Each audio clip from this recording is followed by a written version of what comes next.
구원의 유일한 길은 예수 그리스도를 믿는 것입니다. 예수님을 믿는 것에는 어떠한 종교적인 행위가 포함되어져 구원으로 이르게 하는 유일한 방법이 없습니다. 하나의 방법도 없어요. 종교적인 행위로 인하여서 예수 그리스도를 믿는 것 이외에 구원으로 갈 수 있는 방법은 없다라는 거죠. 그래서 기독교가 은혜의 종교인 것입니다. 그리고 이 은혜의 모든 중심과 핵심에는 예수님이 있어요. 예수님 그 자체가 은혜라는 것. 하나님이 주신 선물이고 하나님이 구원을 이루고자 하시는 유일한 길이라는 것이죠. 그래서 하나님께서 말씀하실 뿐만 아니라 사도 바울이 항상 이야기하는 것처럼 의인은 없나니 하나도 없다. 하나님, 그리고 모든 사람들이 다 죄 아래 있고 하나님을 깨우쳐 하나님께로 갈 수 있는 방법은 없다라고 이야기하는 거예요. 그리고 하나님께로 가서 구원을 받을 수 있는 유일한 길이 곧 예수 그리스도이다. 예수님께서 자기 자신을 나는 곧 길이요. 여기서 곧 길이요라는 것은 앞에 정관사가 붙어 있어요. 뭐냐면 나는 유일한 길이다. 나는 하나님이 준비하고 예비한 유일한 바로 그 길이라는 거죠. 그리고 진리고 생명이라는 거죠. 그러니까 예수님 그리스도를 통하여서만 하나님께로 갈 수 있을 뿐만 아니라 예수 그리스도가 진리가 되시고 예수 그리스도가 생명 그 자체가 되시는 거예요. 그래서 예수님이 아니고는 아무도 아버지께로 갈 자가 없고 하나님의 모든 뜻을 따라서 예수 그리스도를 통하여서 그리고 성도들은 하나님을 알게 된다는 거예요. 그래서 예수 그리스도를 깊이 아는 일들이 삶을 살아가는 동안 우리가 이 땅에서 발을 디디고 살아가는 동안 주님을 알고 더 깊이 아는 것들이 삶 가운데 꼭 필요한 것이라는 것이죠. 주님께서 우리 가운데 히브리서 10장에도 말씀하셨던 것처럼 주님께서 새로운 길이 되어서 휘장으로 가려져 있는 하나님께로 가지 못하는 그 길을 주님께서 커튼을 쫙 여시는 거예요. 그리고 그 커튼 안에 하나님의 거룩하심이 있고 하나님의 온전하심이 거기 있어서 예수 그리스도가 휘장을 여시는 그 길이 되어 주셨다라는 거예요. 믿음으로 예수 그리스도를 받는 것 이외에 어떤 방법도 구원의 필요 충분 조건이 아닙니다. 유일한 방법이고 또 유일한 필요 충분 조건이 바로 예수 그리스도이다라는 거죠.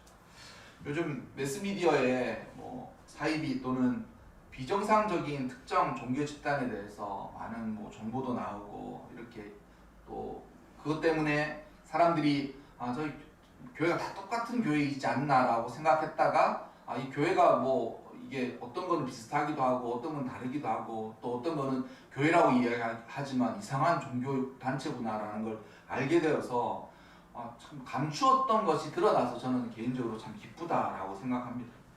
그리고 적절한 때가 되어서 이제 그런 것들도 세상으로 나와서 이제 예전에는 몰랐지만 이제는 세상 사람들이 너무나도 명쾌하고 분명하게 딱 알게 되었지 않습니까? 그래가지고 굉장히 개인적으로는 고무적인 일이다. 이런 일들이 좀 더 있으면 좋겠다. 이런 생각이 듭니다. 근데 왜 그토록 많은 사람들이 그러면 그런 사입이나 특정한 종교 집단이나 아니면 이성적이고 상식적으로 받아들이지 못하는 그런 곳에 빠져가지고 가느냐? 사람의 심리 중에 그런 게 있습니다. 구원을 스스로 이루고자 하는 마음이 있어요.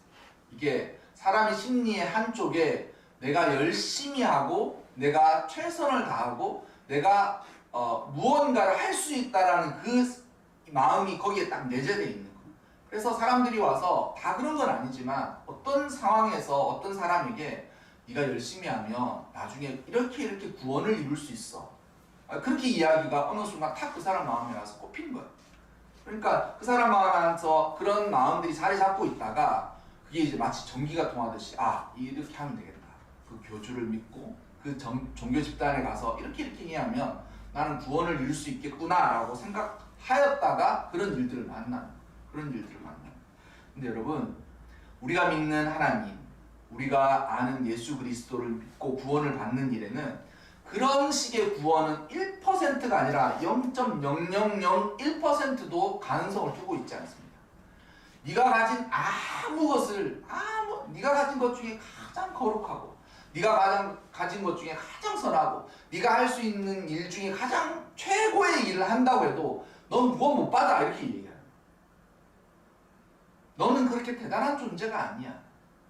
너는 구원이 필요한 존재지 네 스스로 구원을 이룰 수 있는 방법 아무것도 없어. 내가 내 영혼 중에 가장 좋은 것을 다 짜고 내가 삶 가운데 가장 귀한 것을 다 내어놓아도 이 하나님을 알고 예수 그리스도를 믿는 방법에는 아무짝에도 쓸모가 없고 아무 필요가 없다는 거예요. 성경은 그걸 이야기해요. 성경은 그걸. 그러니까 이런 이단이나 사이비 아니면 특정 종교 집단에서 그런 일들이 일어나는 일들이 모든 사람에게 가능한 일이에요.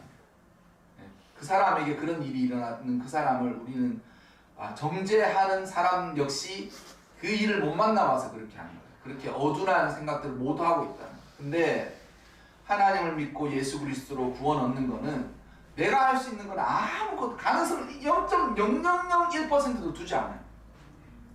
그리고 하나님을 믿고 구원을 받는 유일한 방법으로 주께서 섭리하신 것을 통하여서만 구원을 얻을 수 있도록 하는 거예요.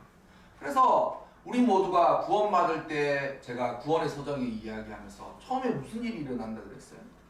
자기는 먼저 이미 하나님을 먼저 떠나는 거예요.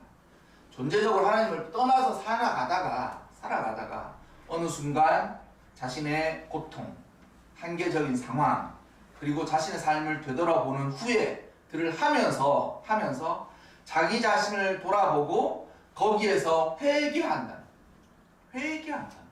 거기서 자기의 삶을 돌이키는 거예요. 내 힘으로 열심히 살아도 받고 내게 선한 삶을 살기도 했었고 열심도 내었고 하지만 그 모든 것이 필요 없구나. 한 가지도 잘 쓰일 수 있는 많은 것은 아무것도 없구나. 그래서 자기의 삶의 전체를 스스로 부정하는 거예요. 난 죄인이구나. 난 지금 죄악에 빠졌구나. 그리고 나는 이 죄악의 상황에서 스스로 헤어날 수 없구나. 나는 핍절하다. 나는 굶어 죽어가고 있다. 내 영혼은 줄이고 목말라서 사막 한가운데 거기 있다. 그런데 이 모든 것은 내 스스로 나의 삶을 찾고자 하여서 갔던 그 길의 끝에 그게 있는 거예요. 그래서 거기서 돌이키는 거예요. 아버지는 집에 계시고 집에서 기다리시고 탕자가 마음을 돌이키는 것처럼 그가 돌이킬 때까지 오로지 기다리시는 거예요. 그래서 거기서 스스로 자기 자신의 삶을 돌이키는 거예요. 이제 예수님 믿을 수밖에 없다. 예수님을 나의 온전한 구주로 받아들일 수밖에 없다. 그렇게 생각하고 이렇게 되는 거예요. 제가 그 매스미디어 이야기를 아까 전에 말씀드렸잖아요. 그 매스미디어가 참 요즘은 예전에는 막 제가 한참 자랄 때 철이 들고 이럴 때 교회에서 그 매스미디어에서 특히 이제 뭐 특정 방송국에서 목사님들 잘못된 걸 그렇게 방송을 많이 하는 거예요. 그러니까 신학교 다니고 교회를 다니는 사람이니까 그런 방송 들을 때마다 그렇게 속상한 거예요. 왜 저 목사님은 저렇게 잘못을 해가지고 저렇게 나와가지고 그러니까 그런 방송의 여파가 상당하거든요. 그래서 전도하다가 사람들 전도지 않는 이유가 뭐예요? 교회에서 맨날 그 짓거리 한다고 막 그렇게 얘기하지 않습니까? 교회에서 지루나 잘 믿으라고 막 그렇게 얘기하지 않습니까? 근데 요즘은 너무 고무적인 게 전 세계에 어떤 일이 탁 일어나잖아요. 그럼 삽시간에 온갖 SNS, 매스미디어, 개인 방송을 통해서 확 퍼져나가는 거예요. 그래서 관심만 조금 있으면 내가 원하는 거 검색해보면 거기서 지금 무슨 일들이 일어나는지를 너무 손쉽고도 정확하고도 명쾌하게 알 수가 있는 거예요. 미국의 어떤 교회 대학교의 채플, 그러니까 대학교에서 예배 드릴 때 쓰는 예배당 같은 데 있는데 거기에서 갑자기 부흥의 은혜가 막 퍼져가는 거예요. 그래가지고 사람들마다 막 거기 너무 신기한 거예요. 찬양이 끊임없이 이어지고 기도가 끊임없이 이어지고 사람들이 심지어 그것 때문에 왔는데 그 교회를 가는 도중에 은혜를 받고 막 그러면서 하나님이 이 시대를 다시 우리를 불쌍히 여기주셔서 은혜를 베푸시지 않는가 이런 생각들을 하는. 근데 여러분 부흥이 어떻게 일어납니까? 부흥이 어떻게 일어나죠? 모든 사람이 부흥을 확 사모하는데 문제는 마치 돈과 같이 모든 사람이 돈을 좋아하는데 돈을 버는 방법을 모르잖아요. 그런 거 아닙니까? 막상 자기가 해보면 돈은 모든 사람이 벌고 싶은 거예요. 나는 돈 벌어서 부자가 되는데, 근데 그 사람한테 그러면 너는 어떻게 해서 돈 벌 거니? 라고 보면 방법이 없어요. I have no idea. 나는 돈은 너무 원하는데 나는 돈 벌 방법이 없는 거예요. 돈 벌 방법. 부흥도 마찬가지거든요. 모든 교회, 모든 성도, 모든 사람들이 자신의 심령 가운데 부흥이 일어나기를, 큰 마음이 일어나기를 원하는데 방법을 모르는 거예요. 그러니까 이것도 좀 해봤다가 저것도 좀 해보는 거 아니에요. 돈 벌고 싶은 사람들이 사업하면 좀 될까 싶어서 사업 한참 하다가 사업으로 말아먹고, 그러니까 최근에도 집을 사면 돈 번다 그래가지고 영혼까지 끌어다가 집을 샀더니만 어떻게 됐어요? 집값이 더 떨어지죠. 여러분 한 3, 4년? 적어도 3, 4년 아니면 일본 같으면 20년 떨어져요. 지금부터 떨어지기 시작했는데 매스컴에서 그래도 오르지 않을까 그러는데 일본은 20년 동안 불황이었습니다. 20년 동안 집값이 계속 떨어져요. 지금도 일본에서는 집은 사면 떨어져. 집을 사면 떨어져. 불황의 여파가 우리나라랑 조금 다른 건 있지만 뭐 3, 4년? 저는 그거보다 더 길 수도 있다고 생각해요. 언제까지 떨어질지 몰라. 근데 영혼까지 끌어서 이제 집을 산 사람들은 그 집이 이제 뭐가 되겠습니까? 근심 덩어리가 되는 거예요. 매달 갚아도 이거를 갚을 수 있을까? 만약 이 돈을 다 갚았는데 그때 집값이 내가 샀던 값보다 더 떨어져 있으면 어떻게 해야 되겠습니까? 자기의 자산이 그만큼 붕괴되어 있지 않겠습니까? 그래서 사람들이 이렇다는 거예요. 돈을 벌 방법을 몰라요. 그런데 여러분, 부흥도 마찬가지입니다. 여러분, 부흥을 모든 교회가 사모하고 모든 성도들이 사모하고 모든 사람들이 부흥을 사모해. 부흥을 얻고 싶고 맛보고 싶고 부흥의 은혜가 충만했으면 좋겠어. 근데 부흥을 위해서는 어떻게 해야 되느냐 물어보면 I have no idea. 하나님 은혜 주시니까 우린 받은 거다라고 얘기하는데 no idea. 나는 몰라요. 여러분, 부흥이 어떻게 일어나느냐, 저는 이렇게 믿고 이렇게 살아가는데, 부흥의, 제가 조나단 에드워즈의 부흥의 시작이 뭐라 그랬습니까? 회개입니다. 죄인이 스스로 자신의 하나님의 진노 아래 있고 진노가 얼마나 엄중하고 위대하다는 것을 깨닫고 스스로 자신의 죄를 고백하고 회개하는 동안 부흥의 은혜가 집단적으로 교회 위에 한 사람 성도 안에도 그런 일들이 일어나는 거예요. 그래서 주님을 믿고 살아가는 일들이 뭐냐면 자기가 깊은 죄인이라는 것을 알고 더 알면서 살아가는 거예요. 사람에게는 소망이 없구나. 내 마음 안에 선한 것이 없구나. 나는 아무것도 없구나. 나는 돈을 벌어봐야 결국 이 돈으로 뭐 할지도 못하는, 그러니까 돈을 많이 있는 사람들이 왜 그런 마약이나 그런 향락에 빠지겠습니까? 돈이 있어서 돈 때문에 고통받지는 않지만 인간 존재로서 삶이 너무 살아가기 힘든 거야. 나 스스로 가치 없는 것 같고, 술도 먹어보고 이것도 해보고 성적인 비위도 저질러보고 다 해봐도 안 되는 거야. 하다 자꾸 그렇게 끌려가는 거예요. 그러니까 재벌 3세들이 다 매스컴 타는 이유가 그거 아닙니까? 할아버지는 이제 며칠 전에 그 말이 너무 와닿는 거예요. SNS 저도 해야 된다 그래서 하잖아요. 딱 보는데 어떤 흑인이 와서 그러더라고요. 할아버지는 일을 하러 갈 때 10마일, 그러니까 10마일이면 그러니까 10마일이면 우리나라 계산으로 20km 정도 약간 안 되잖아요. 할아버지는 일을 하러 갈 때 10마일을 걸어갔다. 아버지는 5마일을 걸어갔다. 자기 아버지는. 근데 자기는 지금 캐딜락을 타는데 자기 아들은 벤츠를 탄다. 그런데 자신의 손자는 페라리를 탈 거라는 거예요. 근데 문제는 그 손자의 아들인 증손자는 다시 일하러 걸어 다닐 거라는 거예요. 걸어 다닐 거예요. 이게 삶의 반복, 무한 반복, 삶의 무한 반복. 그 아들은 그러니까 딱 너무 잘 맞지 않습니까? 우리가 소위 말하는 그 재벌들이 어떻게 살았습니까? 파산하고 죽을 고비를 넘기고 또 자신의 사업을 일으키기 위해서 고군분투하면서 그렇게 살았다가 그 사업이 잘 되고 하자 재벌가들마다 대부분 뭐 비슷하지만 아들들이 한 번씩 반항을 일으키잖아요. 아버지 유산 제 거라고 생각하면서 돌려주세요 이러면서 싸워하고, 지금도 소송전을 벌이고 있는 기업들이 상당히 많습니다. 그리고 자식들끼리 싸움하는 집단도 많고, 그리고 일가 친척들이 재산권 낳고 막 싸우지 않습니까? 그리고 이런 후레 자식은 아니지만 그 자식들의 그 아들들은 어떻게 살아갑니까? 인생의 목적과 방향을 거의 잊고 잘 먹고 마시고 쉬고 하는. 그리고 그렇게 가면 어떻게 되겠습니까? 역사상 어떤 아무리 위대한 기업도 100년을 넘어가기가 어렵습니다. 100년을 넘어가기가 어려워요. 그리고 그 100년을 넘어가려고 하면 자신들만의 특별한 노하우들이 있어야 되는데, 지금 세계 100대라고 생각하는 위대한 기업들도 100년 뒤면 역사 속에 그런 기업이 있었더라라는 사실만으로 남기고 없어질 겁니다. 다시금 설교로 돌아와서 부흥을 모두 기대하고 바라는데 부흥의 방법은 무엇입니까? 회개.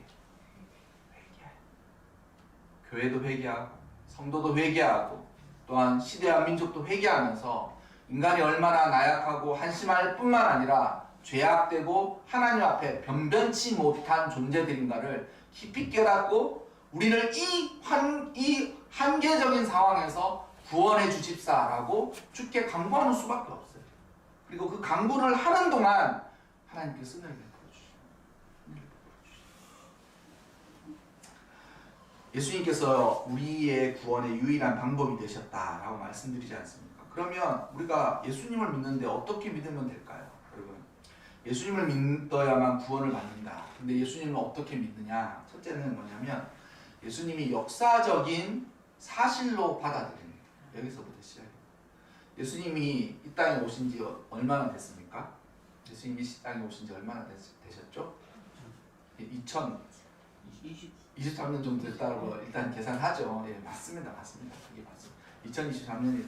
그러니까 2023년 전으로 돌아가면 예수님 만날 수 있는 거예요. 그래서 제가 옛날에 한번 친구한테 전도 비슷하게 이야기하다가 그 친구가 그러는 거예요. 야, 나는 뭐 다른 거나 다 모르겠는데 그 석가모니보다 예수님이 나이가 어리잖아 이렇게 얘기하는 거예요. 그때까지 아무 생각이 없다가, 그러니까 그 친구 말은 뭐냐면 석가모니는 예수님보다 560년 전에 기원전 560년 전의 사람이라고 생각하는 거예요. 그러니까 석가모니는 예수님보다 560살이 많지 않냐 이렇게 얘기하는 거예요. 그러니까 자기는 장유유사라는 거예요. 뭐든지 먼저 온 놈이 제일 대빵이라고 생각한다는 거예요. 그래서 고타마 시타르타라는 그 인물을 역사적인 인물로 자기 생각하는데, 예수님은 고타마 시타르타보다도 560년 늦게 태어나지 않았냐는 거예요. 그럼 내가 아무 생각이 없다가 입이 탁 막히는 거야. 우리 예수님이 이 석가모니보다 나이가 어려? 큰일 났네. 이거 먼저 태어나 어렸을 때 그랬던 것 같아요. 중학교 시절에 그 친구 참 똑똑했었는데, 고타마 시타르타가 먼저 태어났으니까 예수님 고타마 시타르타보다 아는 것도 적고 그렇지 않겠냐고 그렇게 얘기하는 거. 근데 여러분, 제 말씀은 뭐냐면 예수님이 이 땅에 하나님의 아들로 메시아로 이 땅에 오셨다라는 사실을 역사적으로 믿는 것부터 믿음이 출발하는 겁니다. 믿음이 출발하는 겁니다. 다른 사람들 싹 이야기해보면 눈에 보이지 않고 자기가 확인해보지 않는 바들을 믿는 사람들이 굉장히 많습니다. 전 뉴스를 절대 안 믿습니다. 뉴스를 안 믿어요. 여러분 나중에 삶을 사시면 아시겠지만 뉴스는 뉴스가 아니에요. 새로운 게 아니에요. 그 사람들이 들을 만한 거리들이지 뉴스는 믿지 않습니다. 근데 사람들이 희한하게 그런 거 뉴스에 나왔더라. 관절에 뭐가 좋더라. 뭐가 좋다더라. 그럼 뉴스에 나온 거는 확실한 거예요, 이게. 그래가지고 사람들 이야기를 들어보면 보지도 않고 체험해보지도 않고 그에 대한 확실한 지식도 없는데 뉴스를 하지 않아요. 건강검진가로 가가지고 항상 체크된 게 있거든요. 체크된 게 있어요. 대부분 이제 살을 확 한 15% 빼면 다 괜찮은데 부격자 생활할 때는 살 뺄 시간도 없고 애들도 어렸을 때 그러니까 항상 체크되는 거예요. 이거 이렇게 하시면 고혈압 되십니다. 뭐 이렇게 체크하는 거예요. 살을 빼라는 거예요. 근데 안 믿어. 왜 안 믿냐? 저한테 이야기하는 그 사람 배가 제보보다 훨씬 많이 나와 있는 거예요. 그래서 내가 항상 이야기하는데 이 말을 하는 당신은 이 검사의 어떤지를 한번 보고 싶은 거예요. 그 앉아가지고 배가 이만큼 나와 있는데 선생님 지금 여기서 살을 몇 번 뺐는데 지는 빼지도 않고 거기서 그런 얘기 하는 거예요. 지는 빼지도 않고 거기서 그런 얘기 하는 거예요. 강사님도 다 마찬가지예요. 다 이렇게 거기 코디 분들 빼놓고는 다 뚱뚱해 내가 보기에는. 그래서 BMS 치수가 당신은 어떻게 되는데 나보고 자꾸 살 빼라고 얘기하고 싶은 거예요. 안 믿어. 그 사람들도 안 믿는다고. 그렇게 이야기하는 게 직장에서 돈벌이 하는 것이기 때문에 그런 말만 하지만 여기서 지금 이 정도는 다 괜찮은 거예요. 내가 괜찮아요. 그러니까 제가 쥐는 배 나와놓고 내보다 훨씬 많이 나왔는데 지금 나보고 살을 빼라고. 여기서 또 하면 심각하고 비만의 문제가 된다고. 압니다. 여러분, 예수님을 우리가 믿는다는 것은 예수님이 역사적으로 유대 땅 베들레헴에 태어나셨고 그가 이 땅에서 33년간 삶을 살아가셨고 그리고 마지막 3년간의 여기 신약 성경에서 적혀있는 이 말씀들이 실제라고 믿는 거예요. 역사적인 사실이라고 믿는 거예요. 거기서부터 출발하지 않으면 나중에 믿음이 어느 순간 어떤 이야기처럼 제가 그때 석가모니 부모님보다 나이가 적잖아 이 말 한마디에 헷갈려가는 것처럼 그렇게 할 일들이 많다라는 거죠. 예수님을 믿는다는 것은 예수님이 역사적으로 그가 이 우리의 인류의 역사 가운데 예수님께서 오셨다라는 그 사실을 인정하는 겁니다.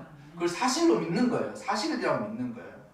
그리고 또한 예수님을 믿는다는 그 일은 뭐냐면 예수님이 이 땅에 오셨지만 그의 존재 하나님의 아들이심을 믿는 거예요. 예수님이 하나님의 아들이심을. 그러니까 교리의 기본들이잖아요. 예수님 하나님의 아들이시고 죄가 없으신 그분이 하나님이 보내셔서 이 땅에 오셨으며 그는 이 땅에 오시기 전에 하나님과 한 분이셨다는 거예요. 그리고 예수님께서 그가 오신 이유는 하나님의 구원의 섭리를 그가 성취하시기 위하여 이 땅에 오셨다는 거예요. 그리고 이 땅에 오셨는 그분은 인간이심에도 불구하고 죄가 없으신 분으로 죄가 없이 십자가에 달려 돌아가신 것을 인정하는 거예요.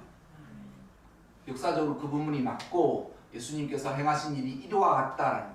그리고 예수님께서 십자가에 달려 돌아가셨고 나서 그가 돌아가신 일들을 되돌아서 생각해 보니 죄가 없으셨는데 왜 돌아가셨느냐?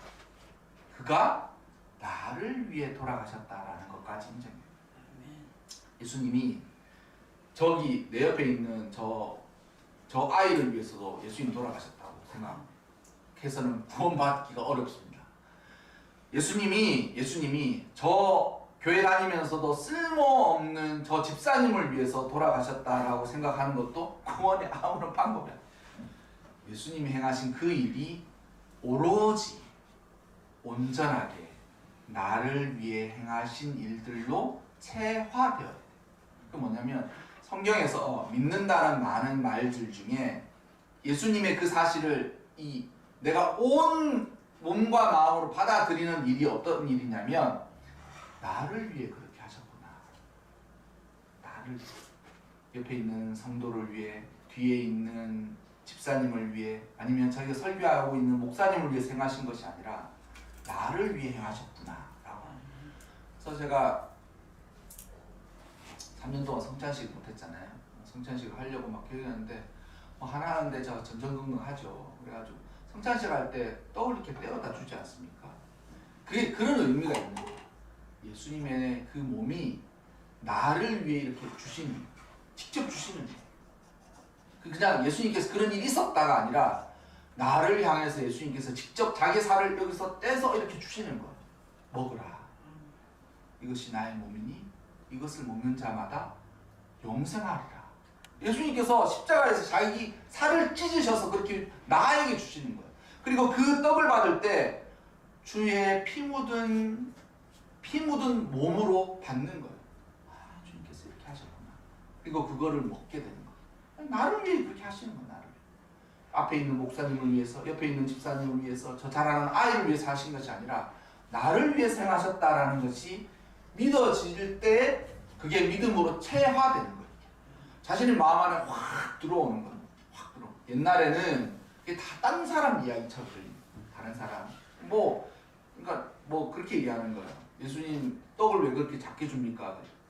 저렇게 왜 그렇게 작게 줍니까? 저도 항상 불만이 없거든요. 카스테라 그렇게 달콤한데 조금 주니까 씹을 거리도 없잖아. 그러니까 떡을 왜 그렇게 적게 줍니까? 전 세상에 구원받는 사람이 많지 않습니까? 예수님 몸을 다 자르면 그보다 적다는 거예요. 우스갯소리지만 그렇게 믿으면 구원받기 어렵습니다. 전 세계 많은 믿는 사람들이 예수님 몸으로 성찬식 하려면 얼마나 많이 조각 내야 되겠습니까? 그것도 많이 받는다는 거예요. 많이 조각 아주 작다는 거예요. 그렇게 믿으면 구원받을 일이 없습니다. 주님께서 십자가에 달려서 오롯이 자신의 몸을 나 하나만을 위해서 다 십자가에 달려서 살을 다 찢으시고 그리고 피를 땅에 다 쏟으셨구나 라고 믿어질 때라야 그 성도 그 한 사람의 마음 안에 예수 그리스도의 은혜와 이 구속의 사랑이 밀려 들어오고 그것을 스스로 인정할 때라야 구원이 그에게 임하는 거예요. n분의 1로 잘랐으니까 나는 조금 먹었네, 뭐 2번 먹으면 2번 먹었네, 그렇게 얘기하는 거예요. 그렇게 얘기 아니다. 그래서 여러분, 우리가 읽었던 본문 보면 내가 만일 내 입으로 주를 시인하며 라고 할 때 이 시인이 바로 그와 같은 일들을 인정하는 것. 역사적인 예수 그리스도, 그가 행한 모든 일이 사실이고 진리이고 성경에 말씀하시는 그대로 우리 모두가 인정하는 거예요. 그리고 또한 그가 죽은 자 가운데서 살리신 이것을 우리 모두가 마음으로 믿게 된다. 이런 과정들이 믿음 안에 다 달려있어요. 그래서 뭉뚱거려 믿는 그 믿음이 진실이면 이걸 다 쪼개서 이렇게 하십니까? 저렇게 하십니까? 이렇게 쫙 이야기하잖아요. 그러면 다 살펴져요. 당신이 죄인인 것을 스스로 인정하십니까? 아멘. 당신이 자신의 힘으로는 아무것도 구원받을 수 있는 능력이 없는 것을 스스로 믿으십니까? 아멘. 예수님이 당신을 위해 이 땅에 오신 것을 믿습니까? 아멘. 예수님께서 당신을 위해서 십자가에 달려 돌아가신 것을 믿습니까? 아멘. 예수님께서 당신을 위해 십자가에 달려 돌아가시고 그가 죄가 없으심으로 부활하신 것을 믿습니까? 아멘. 예수님께서 다시 이 땅에 오실 것을 십자가에 달려서 돌아가시고 부활하신 그 몸처럼 다시 오실 것을 믿습니까? 아멘. 그러면 당신이 믿는 거예요. 우리가 뭉뚱거려 믿는 그 믿음도 이렇게 그게 진실이라면 이 모든 것들이 그대로 이루어집니다. 그래서 여러분, 예수 그리스도가 우리를 위하여 십자가에 달려 돌아가신 것으로 인하여 우리 모두가 구원을 얻는데 그 모든 것들이 믿음으로만, 그리고 또한 이 믿음으로 인하여서 우리가 구원을 얻게 된다라는 것입니다. 여러분, 사람은 하나님의 은혜가 필요한 것입니다. 그리고 예수 그리스도를 믿는 구원의 유일한 요소가 주님을 믿는 거예요. 그래서 예수 그리스도를 이렇게 믿게 된 이에게 일어나는 마지막 표징은 뭐냐면 입술로 시인하는 거예요. 입술로 시인하게 되는 거예요. 이게 뭐냐면 말만 하면 다 믿게 된다는 게 아니라 그게 내 마음 가운데 확 들어와가지고 입을 열면 주님, 삶의 모든 일들이 입이 열리면 마음에 가득한 것으로 입에서 나간다 그랬잖아요. 예수 그리스도의 이 은혜가 우리 심령 가운데 미치고 또한 우리 심령 가운데 이것들이 우리의 입술로 이제 드러나고 삶을 살아가기 시작할 것입니다. 여러분, 사순절 기간이지만 특별히 사순절 기간에게 주님의 은혜와 복음의 진리에 대해서 확고한 믿음의 반석 위에 서신 여러분들이 되시길 바라고, 또한 우리 모두의 믿음을 점검하는 그런 시간이 꼭 되시기를 주님의 이름으로 축원합니다. 아멘.